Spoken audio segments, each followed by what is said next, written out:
জুলাই অভ্যুত্থানের আতঙ্ক ঠিক তখনও আমাদের মধ্যে থেকে যায়নি। ভাবলাম কিছু একটা করা দরকার।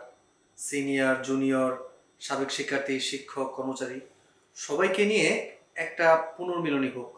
ব্যাস, যেই ভাবা সেই কাজ। প্রভোস্ট স্যারের তত্ত্বাবধানে আমাদের অনুষ্ঠানের সব আয়োজনই শেষ হয়ে গিয়েছিল, কিন্তু অনুষ্ঠানের ঠিক আগের দিন শেরে বাংলা একে ফজলুল হক হলে এক অপ্রত্যাশিত ঘটনার কারণে আমাদের সেই পুনর্মিলনী হয়ে ওঠে মব ভায়োলেন্সের বিরুদ্ধে প্রতিবাদী সন্ধ্যা।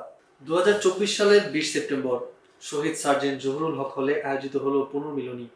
1957 সালে ইকবাল হল নাম নিয়ে যাত্রা শুরু করা এই হলটি প্রাক্তন বর্তমান শিক্ষার্থীদের নিয়ে একযোগে 1800 জন শিক্ষার্থীর মিলন মেলা, কাওয়ালি সন্ধ্যা, নৈশভোজের পরিকল্পনা করা হয়।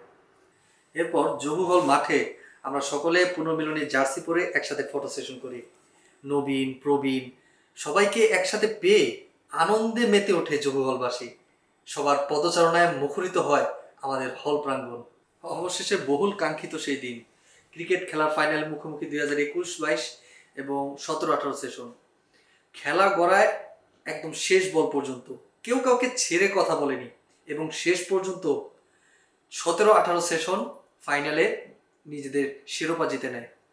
এবারে পুনর্মিলনীর সবচেয়ে আকর্ষণীয় দিক 2022-23 আর যারা নতুন এসেছে এবার হলে 23-24 ওদের মিলে একটা দল, ফুটবলের দল, এবং যাদের মুখোমুখি হয় ফাইনালে 20-21 সেশন।